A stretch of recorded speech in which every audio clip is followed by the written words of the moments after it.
dans le plan. Bonjour les amis, aujourd'hui petite présentation de ma fabuleuse Mash 400 Adventure. C'est une moto qui m'a causé beaucoup de problèmes. On va commencer, hein. Là je suis actuellement avec mon ami Benjamin, que vous avez sûrement vu dans la vidéo de la Volvo. Alors Mash 400 Adventure, pour faire simple, c'est une copie, parce que c'est tombé dans le domaine du public, une copie de moteur Honda.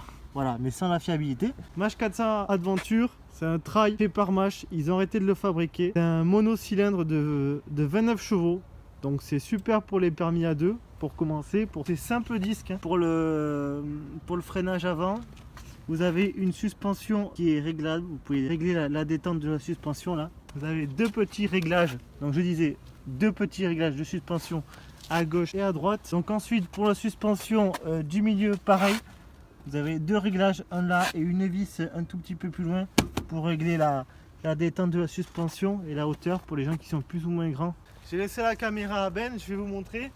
Moi je fais 1m83, c'est un minimum 1m75 pour monter, parce que je vais vous montrer, quand vous montez dessus, voilà, faut pas être en tapis de 80 ans parce que ça fait travailler les hanches, hein. Bon, c'est une moto pour les grands, quoi, pas pour les petits.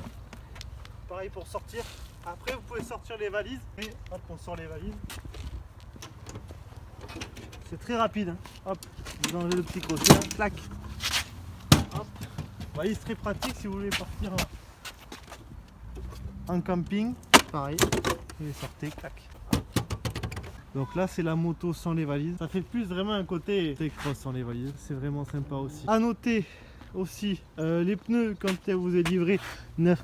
C'est des pneus chinois de merde qui ne tiennent pas la route sous la pluie. Donc plutôt, en plus c'est des semi-cross. Le guidon bouge beaucoup quand vous êtes à 90. Vaut mieux les changer pour mettre des pneus de marque, hein, parce que sous la pluie c'est une vraie patinoire. Vous avez un compteur analogique pour les tours minutes et un compteur numérique pour le kilomètre-heure. Vous avez la date, bon là elle est plus à l'heure. Le kilométrage ici, clac. Et là la distance parcourue, classique, hein, comme un compteur très simple. Vous avez au niveau du guidon, c'est très simple aussi. Vous avez les phares, le klaxon, les clignots, le coupe-circuit et le bouton démarrer, quoi. A noter qu'on a déjà changé le commodo des clignots et les clignots arrière parce qu'ils avaient pété au bout de 2500 km. Bon là après au niveau du train arrière, bon, il n'y a rien à dire, c'est un trail classique. Les porte-bagages, à noter que la moto à 4800 km, les porte-bagages sont déjà rouillés. Les pots, ah oui, les pots, bon, les pots sont d'origine. Je vais vous faire écouter le son qui est fait. Hop, on démarre.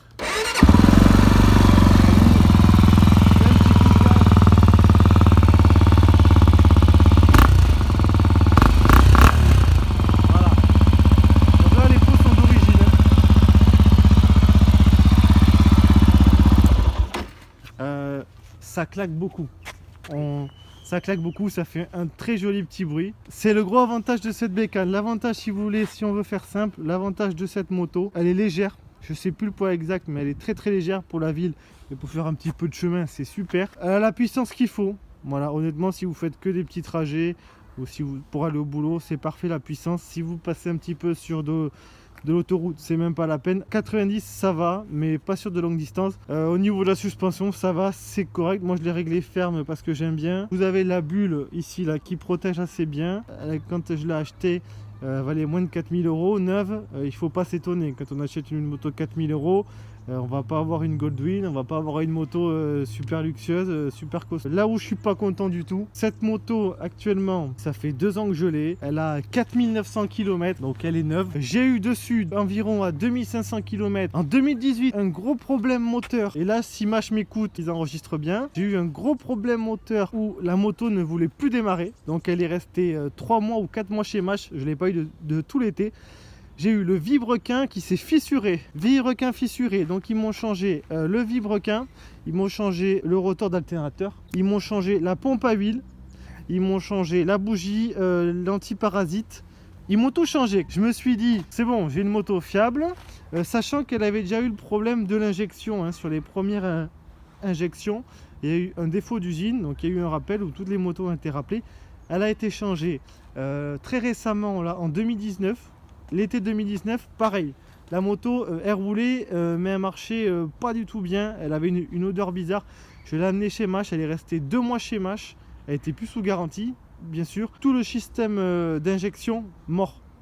Donc ils m'ont changé tout le système, ils m'ont mis une nouvelle injection de 2019 et là la moto marche très bien. Si vous en achetez une, demandez les factures. Moi pour ma part, toujours été entretenu chez Mash. Les Mash à Bordeaux, la région des 4500 km. J'en ai eu pour quelque chose comme 110 ou 120 euros.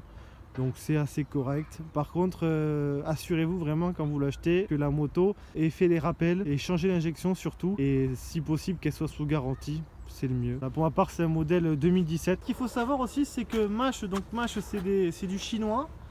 C'est des pièces chinoises. Par contre, c'est assemblé en France. Donc c'est un petit peu trompeur dans leur pub. On pense que c'est 100% français. Non, non, c'est chinois assemblé en France. Et il faut savoir qu'aussi que ces mêmes motos, il existe les mêmes Mash, si vous voulez, sont distribuées dans les pays au niveau de l'Asie. Ils aiment beaucoup les motos de petites cylindrées, comme ça sous une autre marque. Je vais vous montrer le site internet. Ça, il n'y a pas beaucoup de personnes qui le savent. Elles sont tout simplement, c'est les mêmes motos, hein. C'est exactement les mêmes. Vous avez juste les livrets qui sont différentes. Là, j'ai plus la marque, mais je vais vous mettre le site.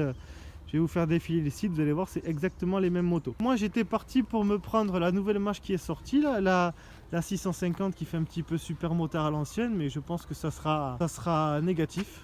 Je vais pas continuer vers Mash parce que déjà le service après-vente met une plombe avant de vous répondre, il met une plombe avant d'envoyer les pièces. Et quand on passe 2 étés sans pouvoir rouler, ça dégoûte vraiment, hein. Je sais pas ce que ça donne pour les Mash 2020. Je sais pas s'ils ont changé de fournisseur, si les problèmes se sont fiabilisés. En tout cas, les premières Mash à la création de la marque, c'est négatif, hein. Voilà.